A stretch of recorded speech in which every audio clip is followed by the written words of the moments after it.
In front of, before এবং behind আমরা কিভাবে ইউজ করব। I am in front of you, এটার মানে হচ্ছে যে আমি তোমার সামনে আছি, সরাসরি সামনে আছি, আশেপাশে নয়, একদম সরাসরি এক্স্যাক্টলি আমরা সামনে আছি এবং ফিজিক্যালি আছি। এরকমটা নয় যে অনলাইনে ভার্চুয়ালি আমরা মিট করছি এবং বলছি যে I am in front of you, ভুল হয়ে যাবে, ফিজিক্যালি থাকতে হবে।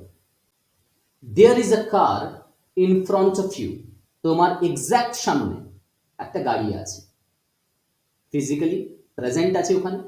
সো আমরা কি বলতে পারবো, আমরা বলতে পারবো যে ইন ফ্রন্ট অফ। বিফোরের ক্ষেত্রে একটা খুবই ইম্পর্টেন্ট বিষয় যেটা প্রথম সেন্টেন্সেই আমরা লিখেছি, I stand before you to discuss an important issue. যদি স্পিকার স্টেজে থাকে, লেকচার দেয়, প্রেজেন্টেশন দেয়, তখন কিন্তু সে এটা বলবে না যে I am in front of you, সে ফর্মালি এটা বলবে যে আই স্ট্যান্ড বিফোর ইউ বা আই এম বিফোর ইউ। যদি স্পিকার প্রেজেন্টেশন দেয় তখন সে এটাই বলবে যে I am before you. Okay, আমি সামনে আছি। টিচার পড়াচ্ছেন, সবাই সামনে আছে, আলোচনা চলছে, লেকচার দেওয়া হচ্ছে। সো এই ক্ষেত্রে আমি এটাই বলবো যে I am before you. Okay, so এরকমভাবে যখনই আমরা দেখবো যে প্রেজেন্টেশন দেওয়া হচ্ছে, লেকচার দেওয়া হচ্ছে, ওকে, তখন আমরা কি করব, আমরা বিফোর ইউ ব্যবহার করব। যদিও সামনাসামনিও যদি হয়, একদম ফিজিক্যালি যদি সামনাসামনিও হয়, তাও তাও আমরা বিফোর ইউ বলবো। The opportunity is before you, সুযোগটি তোমার সামনে আছে। ফিজিক্যালি আছে কি না, ফিল করতে পারছি যে সুযোগটি সামনে আছে। যেহেতু যেহেতু ফিজিক্যালি নেই, তাই জন্য আমরা এখানে কি করব, আমরা বিফোর ইউ বলবো, যে the opportunity is before you.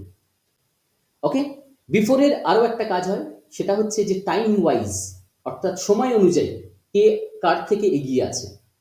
I am before you in the queue, এই যে লাইনটা, লম্বা লাইনটা আছে, এই লম্বা লাইনে আমি তোমার আগে আছি, তার মানে তোমার আগে আমি এসেছি। টাইম অনুযায়ী তোমার আগে আমি এসেছি, এই লাইনে আমার আগে দাঁড়ানোর অধিকার আছে, যেহেতু আমি টাইমলি তোমার থেকে আগে এসেছি, আই এম বিফোর ইউ। আর যদি সে আমার থেকে এগিয়ে থাকে তাহলে বলবো যে আই এম আফটার ইউ, মানে তোমার পরবর্তী সময়ে আমি এসেছি, I am after you in the queue, এই লাইনে। এখানে আর একটা জিনিস মনে রাখতে হবে, সেটা হচ্ছে যে র্যাঙ্ক ওয়াইজ কে কার থেকে এগিয়ে আছে। যেমন ধরে নাও আমি বলছি যে I am before you in the office, আমি অফিসে তোমার থেকে এগিয়ে আছি। তার মানে কি, তার মানে কি যে এটা বোঝাচ্ছি যে টাইমলি এগিয়ে আছি না, তখন মানে বোঝাবে যে র্যাঙ্ক ওয়াইজ আমি এই অফিসে তোমার থেকে এগিয়ে আছি, I am before you in this office. বিহাইন্ডের মানে আমরা প্রত্যেকেই জানি যে কোনো কিছু পিছনে আছে, located in the rear or back. Okay, যেমন there is a tree behind the house, ঘরের পিছনে একটা কি আছে, গাছ আছে।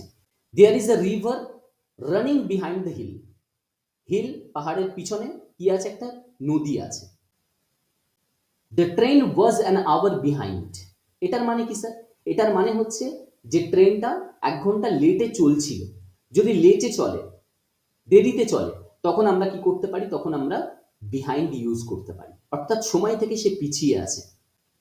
Due to illness he is behind in his school work, school ওয়ার্কে সে পিছিয়ে আছে, হি ইজ বিহাইন্ড। তার মানে কি, তার মানে হচ্ছে সে লেটে চলছে। অন্যান্য স্টুডেন্টসরা অনেক তাড়াতাড়ি কাজ করে নিয়েছে, স্কুল ওয়ার্ক করে নিয়েছে, কিন্তু সে লেটে চলছে, সে ডিলেড আছে।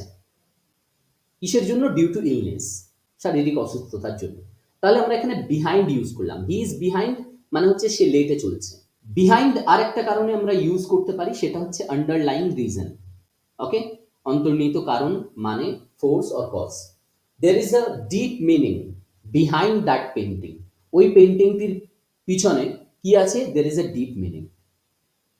ওকে, হোয়াটস দ্য রিজন বা what is the reason behind this rule, এই নিয়মের পিছনে কি কারণ আছে, এর অন্তর্নিহিত কারণটা কি, অ্যাকচুয়াল মানেটা কি, অ্যাকচুয়াল কারণটা কি, সেটা আমি জানতে চাইছি। সো যখনই আমি আন্ডারলাইং রিজনটা জানতে চাইবো, অন্তর্নিহিত মানেটা বুঝতে চাইবো, তখন আমরা বিহাইন্ড ইউজ করব। বোঝা গেছে Monalisa? Yes or no? Yes, sir.